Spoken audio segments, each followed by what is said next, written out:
42 is here. अभिवादन स्वीकार कीजिए डॉक्टर सतीश पांडे का। अगर बेचने की कला मालूम हो तो इंसान मिट्टी भी सोने से ज्यादा महंगा बेच सकता है। और इसी कला के माहिर हमें कुछ ऐसी चीजें बेच रहे हैं जिन्हें हम फायदेमंद समझकर खरीद तो रहे हैं, पर इनके उपयोग से फायदे की जगह हो रहा है हम सभी को नुकसान। तो ऐसी नुकसानदायक चीजें आपको इस साल करना है अवॉइड, और यही है इस वीडियो का विषय, जिसमें आप जानेंगे 3 ऐसी चीजें जिन्हें आपको नहीं करना चाहिए इस्तेमाल।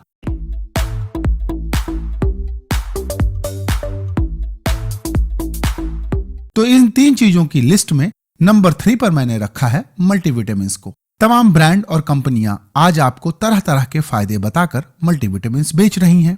शायद आपको जानकर आश्चर्य हो कि इन सभी को खाने का कोई फायदा नहीं होता। कई बार यह बात वैज्ञानिक अध्ययनों में प्रमाणित भी हो चुकी है। ब्रांड आपको विटामिन्स के जो फायदे बताते हैं वह प्राकृतिक चीजों से प्राप्त विटामिन्स और मिनरल के फायदे होते हैं। फैक्ट्री में बने ये केमिकल जिन्हें आप प्राकृतिक विटामिन्स का सब्स्टिट्यूट समझकर खा रहे हैं, उनको खाने से आपको फायदे की जगह नुकसान होगा। इन कैप्सूल्स में आपकी डेली रिक्वायरमेंट से 10 से 50 गुना तक ज्यादा विटामिन्स होते हैं।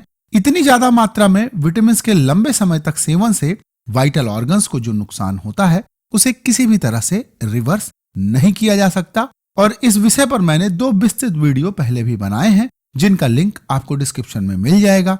आपको उन्हें जरूर देखना चाहिए। और स्वस्थ रहने के लिए आपको हेल्दी डाइट्स और मौसमी फ्रूट्स का इस्तेमाल करना चाहिए। साथ ही एक्सरसाइज करना भी बहुत ही आवश्यक है।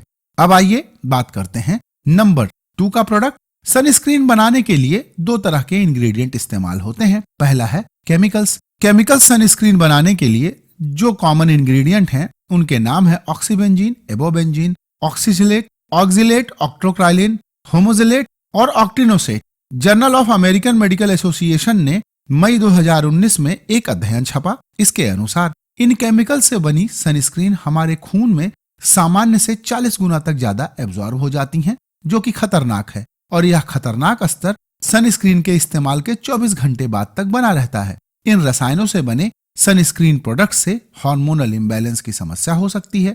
ये किसी भी महिला को बांझ बना सकते हैं। गर्भ में पल रहे बच्चे के लिए जानलेवा होने के साथ साथ स्तनपान करा रही महिलाओं में दूध के कम बनने की समस्या भी पैदा कर सकते हैं। इसके अलावा इनके इस्तेमाल से थायराइड, पीसीओएस, डायबिटीज और स्पर्म काउंट तक कम हो सकता है। इसी के साथ सेफ सनस्क्रीन का दावा करने वाले ब्रांड्स आजकल मिनरल या फिजिकल सनस्क्रीन का इस्तेमाल करते हैं।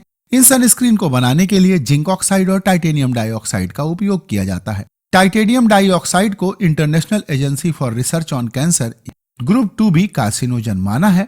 यानी ये ऐसे इंग्रेडिएंट हैं जिन पर ये शक तो है कि वे कैंसर पैदा कर सकते हैं, लेकिन अभी इसके बारे में कोई साक्ष्य उपलब्ध नहीं है। जानवरों पर हुआ एक अध्ययन यह बताता है कि टाइटेनियम डाइऑक्साइड डस्ट से फेफड़ों में ट्यूमर हो सकता है। एक छोटे अध्ययन में यह भी पाया गया है कि टाइटेनियम डाइऑक्साइड के नैनो पार्टिकल इंटेस्टिनल सेल में एब्जॉर्ब हो जाते हैं, जिससे ऑक्सीडेटिव स्ट्रेस और कैंसर ग्रोथ की संभावना बनी रहती है। इसी तरह सनस्क्रीन का दूसरा मस्ट हैव इंग्रेडिएंट है जिंक ऑक्साइड, जो सूरज की किरणों के साथ प्रतिक्रिया करके अनस्टेबल मॉलिक्यूल्स यानी फ्री रेडिकल्स बनाते हैं, जो हमारे डीएनए को नुकसान पहुंचाते हैं। इसीलिए आपको केमिकल और फिजिकल दोनों तरह की सनस्क्रीन के इस्तेमाल से बचना चाहिए। ऐसे में आपके पास सिर्फ नेचुरल ऑयल से बनी सनस्क्रीन जैसे ब्लश बनी ऑर्गेनिक्स की ऑयल बेस्ड सनस्क्रीन का ऑप्शन बचता है, जिसे आप रेगुलर यूज कर सकते हैं।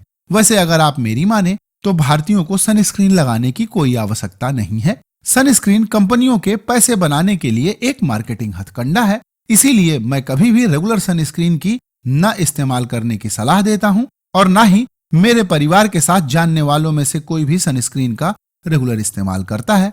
सनस्क्रीन एक दवा है। इस दवा का इस्तेमाल आपको तभी करना है जब कोई मेडिकली सर्टिफाइड प्रैक्टिशनर आपके किसी मेडिकल कंडीशन जैसे मेलाज्मा या हाइपर पिगमेंटेशन के लिए आपको सनस्क्रीन इस्तेमाल करने के लिए कहता है। अगर आपको भी डॉक्टर रेगुलर सनस्क्रीन इस्तेमाल करने की सलाह देते हो तो आपको ऐसा नहीं करना चाहिए, क्योंकि डॉक्टर्स के पास टॉक्सिकोलॉजी की वो डीप नॉलेज नहीं होती जो होनी चाहिए। अब आइए बात करते हैं नंबर 1 ब्रांड की, जो है हेल्थ ड्रिंक। आमतौर पर ये आपके घरों में हॉर्लिक्स, बूस्ट और कॉम्प्लान के नाम पर मिल जाते हैं।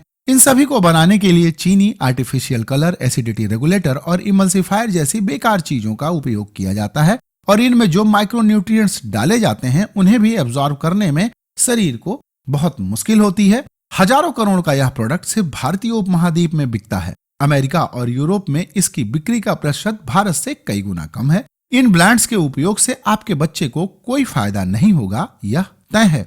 आज तक कोई भी ऐसा स्वतंत्र अध्ययन नहीं हुआ और न ही कंपनियों ने ऐसा कोई प्रमाण दिया कि उनके प्रोडक्ट्स को इस्तेमाल करने से कोई फायदा होता है। बाकी सब मार्केटिंग है। इन ड्रिंक की जगह आप अपने घर पर ही इनका हेल्दी सब्स्टिट्यूट बना सकते हैं और इसे बनाने के लिए आपको चाहिए 50 ग्राम बादाम, 50 ग्राम पिस्ता, 25 ग्राम सनफ्लावर सीड, 25 ग्राम पंपकिन सीड, 25 ग्राम वाटरमेलन सीड, 50 ग्राम चने की दाल, 50 ग्राम मिल्क पाउडर और 25 ग्राम या स्वादानुसार कोको पाउडर। आपको बादाम, पिस्ता, सनफ्लावर सीड, पंपकिन सीड और वाटरमेलन सीड को भूनकर पीस लेना है। इसके साथ ही बिना भुनी हुई चने की दाल को भी पीसकर आपको मिलाना है। अब इसमें आपको मिल्क पाउडर और स्वादानुसार कोको पाउडर मिला लेना है। इस मिश्रण को पूरा परिवार दूध के साथ तो पी ही सकता है। आप इसे खीर, हलवे और रोटी के आटे के साथ मिलाकर भी खा सकते हैं। इसके इस्तेमाल से आपको प्रचुर मात्रा में प्रोटीन्स के अलावा विटामिन, मिनरल और ट्रेस एलिमेंट मिलेंगे, वह भी प्राकृतिक और कम दाम में। तो मुझे उम्मीद है कि आप इन 3 वाहियात प्रोडक्ट्स, जिनके इस्तेमाल से आपको कोई फायदा नहीं होगा, इस साल नहीं खरीदेंगे। तो आज का यह वीडियो यहीं पर होता है समाप्त। इस विषय से संबंधित कोई प्रश्न है तो कमेंट करके पूछिएगा। मेरा प्रयास अच्छा लगा हो तो मेरे चैनल को सब्सक्राइब करना और इस वीडियो को लाइक और शेयर करना भी मत भूलिएगा। वीडियो देखने के लिए आपका धन्यवाद।